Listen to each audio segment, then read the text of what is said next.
That's right. Indeed. Indeed.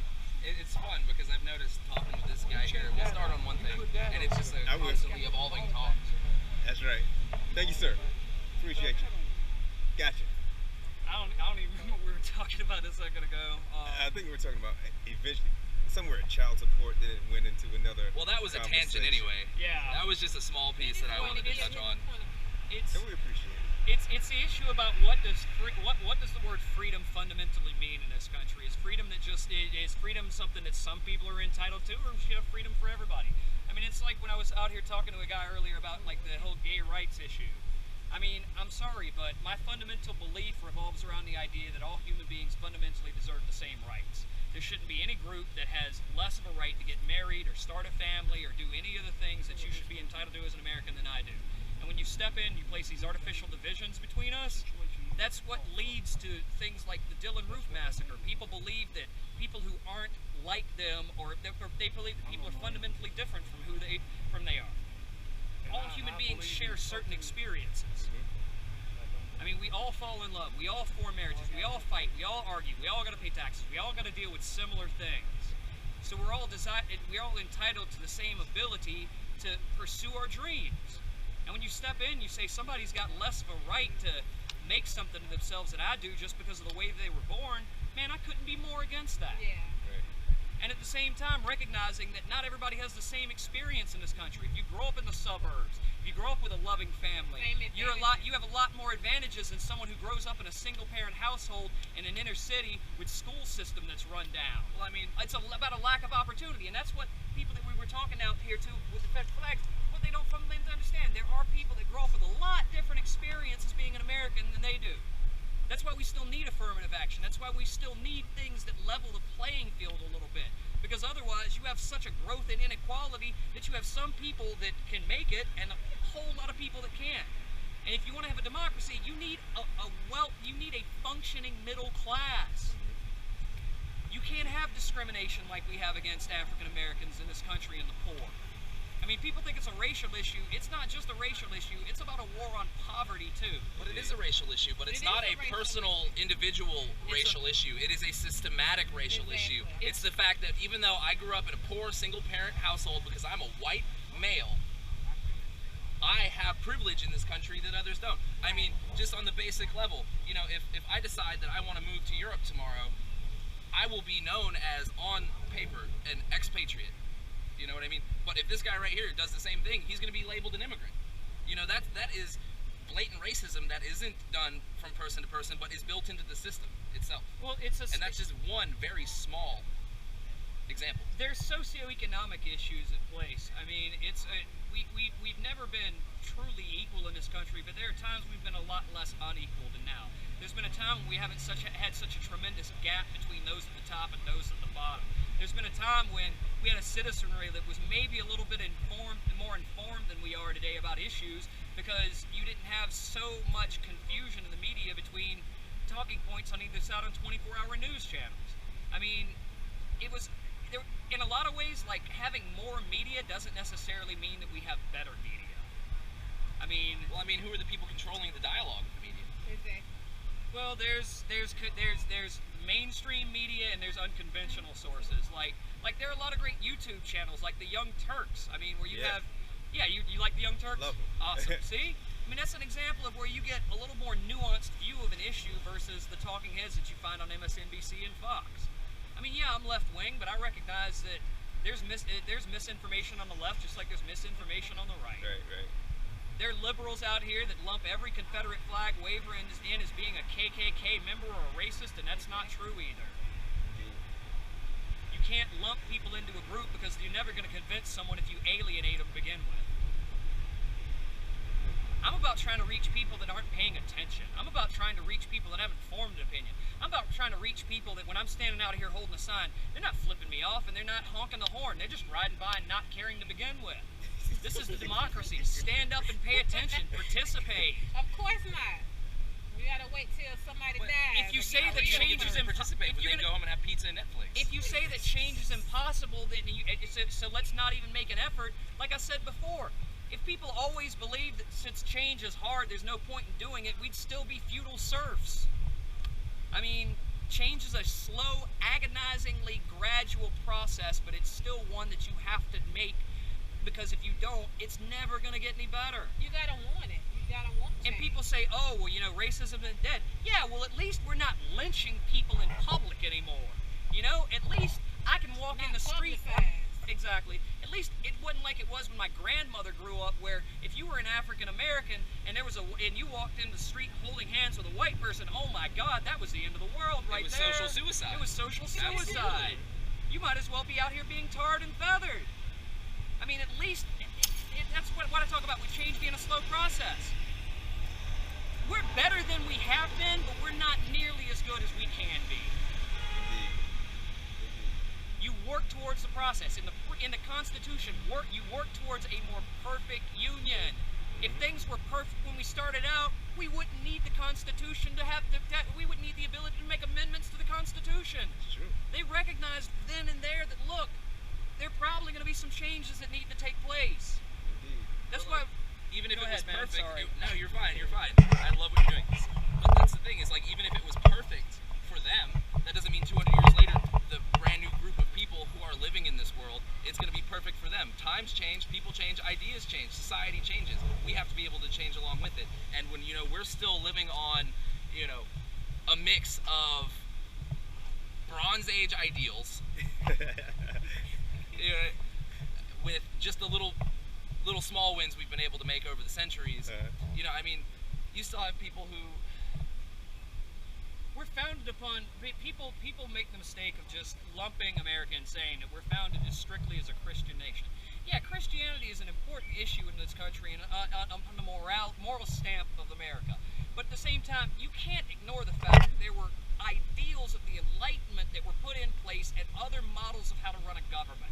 I mean, we based a lot of our system of government on Greece and Rome too, upon men like Britt Hume and John Locke, and we incorporate the ideas of Adam Smith and capitalism into how we built the country. We have. It's just, it amazes to me how narrow a view of history a lot of people have.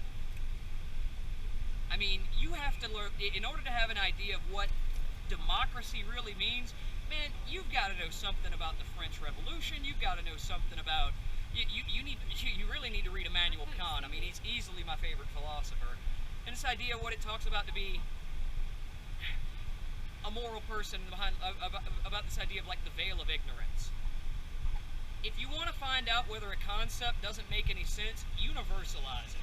Take yourself on the veil of ignorance. It's like with stealing. How do you know that stealing is wrong?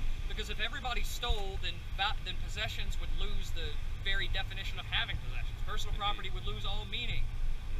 Well, gee, if we all stepped up and that's why I say hatred is a self-defeating endeavor. If we all hate each other, and if we continuously find reasons in which to divide ourselves and to fight each other, eventually there's not going to be anybody left around to fight. Indeed. The human race and civilization and all this stuff that we built, it'll all go away. And you know, that whole concept of, you know, us versus them, that is something even older than civilization itself. That traces back to, you know, when we were still living in the jungle, you know, barely evolved from monkeys, and so our group on this side of the hill, we had to protect ourselves from the group on that side of the hill. And that's the mentality that we're still carrying. A 250,000-year-old primal instinctual ideal. Tribalism has always been a big flaw in human nature, because if you look at an experiment that was done by a psychologist in the 70s, I think it was Philip Zimbardo, or he was the guy that did the Stanford prison experiment. Anyways, he took two groups of people and he put them in a camp together and he gave them separate colored flags, okay? He had a series of competitions that occurred between them, and it fostered this tribalism, this competition.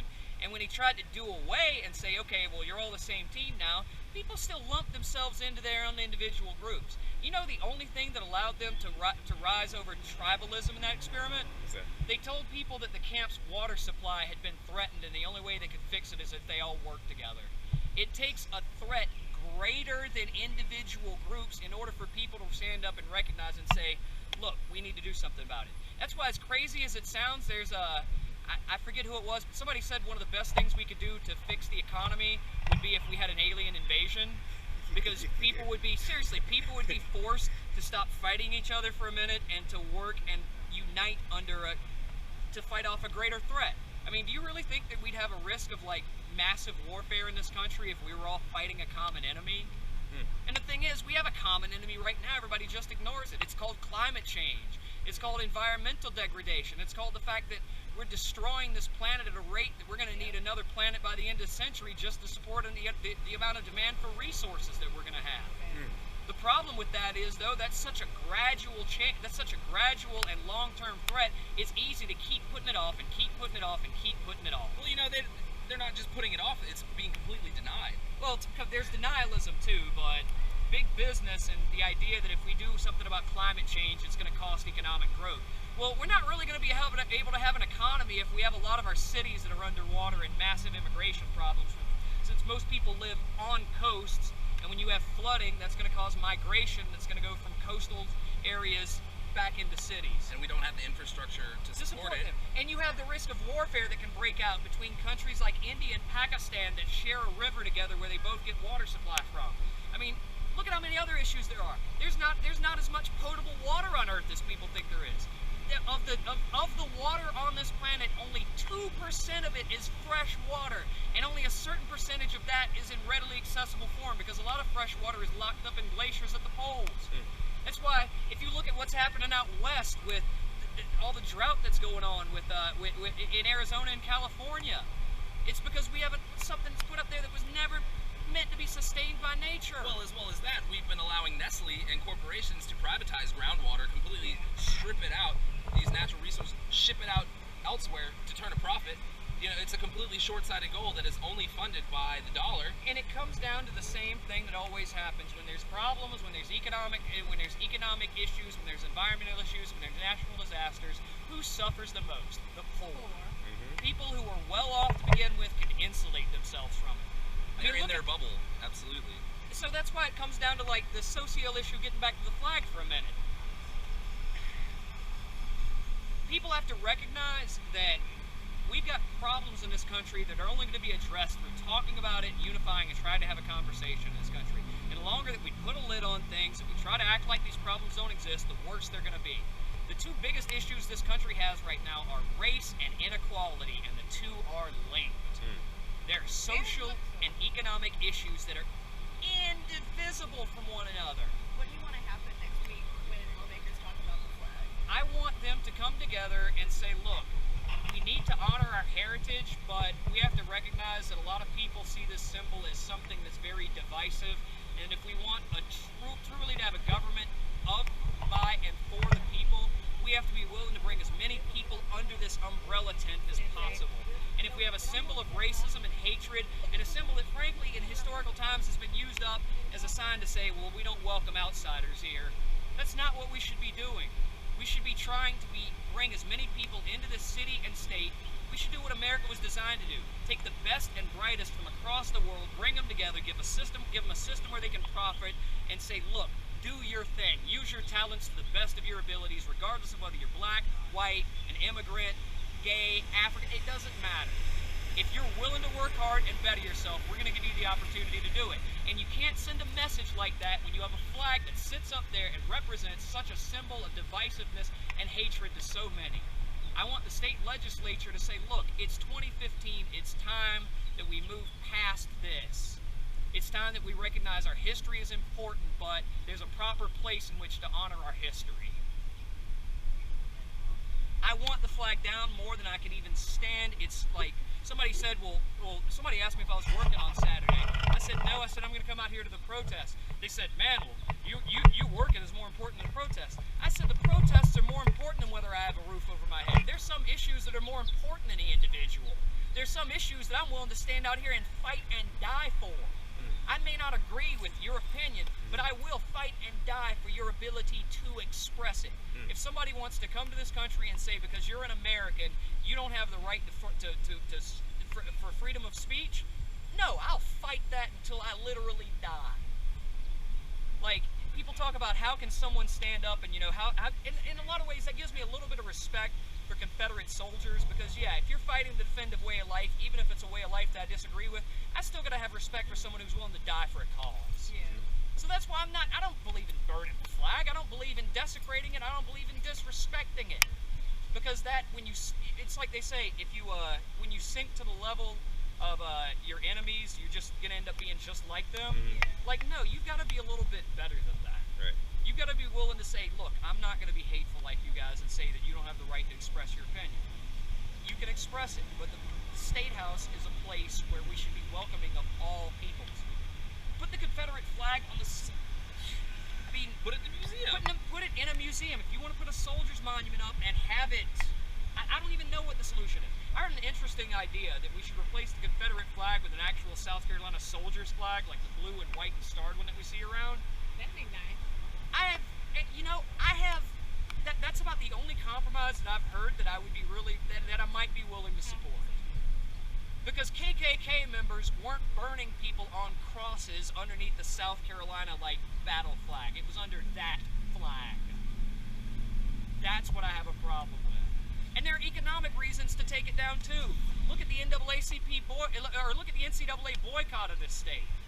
Look, hey, I'm a South Carolina football fan. Look at South Carolina football recruits that don't want to come and play for South Carolina because they don't want to live in Columbia because of that flag. What's yet- your first and last name?